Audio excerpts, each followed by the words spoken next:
El padre que no tenía tiempo. Todas las tardes, Pedrito esperaba con ansias escuchar ese galope que anunciaba la llegada de su papá. Siempre salía corriendo para recibirlo. Con tan solo verlo, el corazón de Pedrito se llenaba de alegría. Sin embargo, se quebraba un poco cada vez que invitaba a jugar a su papá y él se negaba, alegando que estaba muy cansado y que preferiría recostarse o salir a tomar con sus amigos. Con el tiempo, la tierna ilusión de Pedrito por jugar con su papá se hacía más y más pequeña, hasta desaparecer. La renuencia del hombre por pasar tiempo con su hijo no fue lo único que aniquiló la ilusión del niño. También fueron importantes todas las veces que su padre llegaba gritando y regañándolo por cualquier queja que le dieran del pequeño, siempre con la misma frase: ¿qué acaso te falta algo?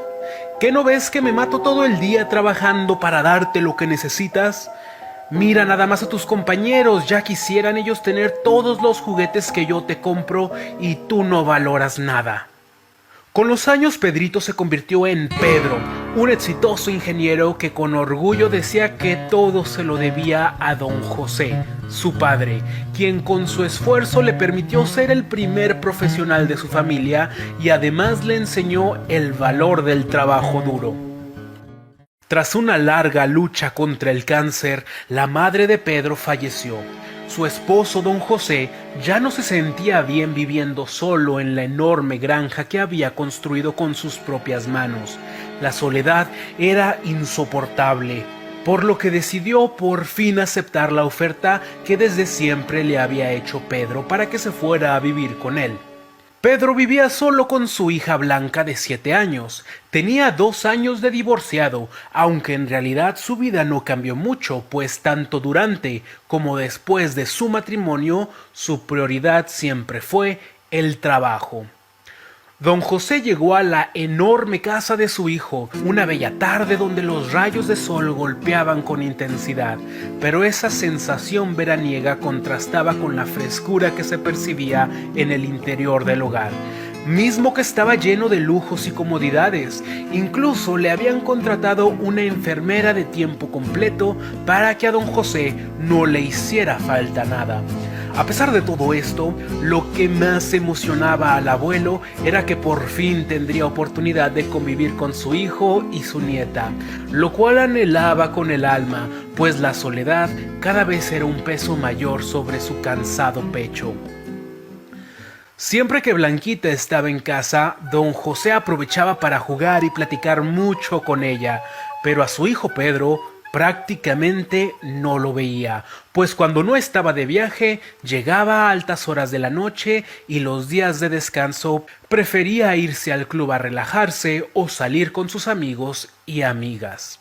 Una bella tarde de octubre, Pedro llegó temprano a casa y don José por fin vio una oportunidad para pasar tiempo con su hijo, pero cuando se acercó, la respuesta que recibió fue: ¿está todo bien, padre? Recuerda que si necesitas algo puedes pedírselo a la enfermera. Aquí nada te va a faltar. Pero ahora tengo mucho trabajo y voy a estar en mi oficina, así que por favor no me molesten. Al principio, el anciano comprendía a su hijo, pero el tiempo pasaba y siempre era la misma historia, siempre la misma frase: trabajo para que no les haga falta nada. Sin embargo, lo que don José necesitaba era un hijo, pues si no fueran por los días en que su nieta los visitaba, se sentiría aún más solo que en la vieja granja.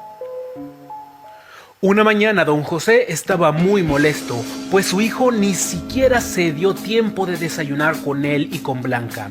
Lo que en un momento fue comprensión y después tristeza, creció dentro del pecho del anciano como una pelota a punto de explotar y se había transformado en enojo. ¿Qué acaso Pedro no sabe lo importante que es convivir con la familia? ¿Por qué es tan inconsciente? ¿Por qué no entiende que el trabajo no puede estar antes que su hija y su padre? El anciano estaba tan ensimismado que no se percató de que Blanca se había acercado con la cara colorada y el ceño fruncido. Abuelito, ¿recuerdas las semillas que nos diste a mis primos y a mí? Aún con aquellos pensamientos pegados como una ventosa en su mente, el anciano contestó: sí, cómo no, se los di cuando fuimos a la granja y les dije que escogieran las semillas que quisieran para que las plantaran. Con las mejillas rojas y la mirada encendida, contestó la pequeña: pues no es justo, porque a mí me salieron rábanos y a mi prima Ofelia le salieron flores. A lo que el abuelo contestó: pues sí, pero tú fuiste la que escogió esas semillas, supuestamente porque eran rositas y te gustaban más. Lejos de apaciguar a la niña, ese comentario aumentó su berrinche y dijo: ¿y eso qué? Yo quiero flores. Don José soltó una sonora carcajada y respondió: ¡ah, qué chamaca! ¿Qué no ves que no puedes sembrar una cosa y esperar cosechar otra? Al escuchar sus propias palabras, sintió como si un chorro de agua fría le cayera en la cabeza, y en su mente resonaba como un eco las palabras: solamente vas a cosechar lo que sembraste.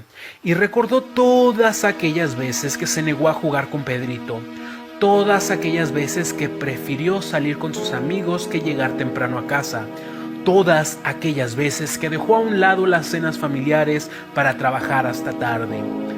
Un semblante melancólico y reflexivo invadió su rostro.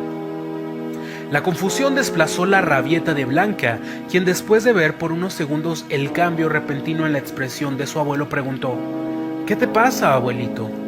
Al escuchar esto, don José alzó la mirada, se levantó de la silla y contestó: vamos al vivero en estos momentos. La pequeña niña, aún más sorprendida, preguntó: ¿pero por qué? Y la sabia respuesta que recibió de su abuelo fue: porque nunca es demasiado tarde para sembrar flores.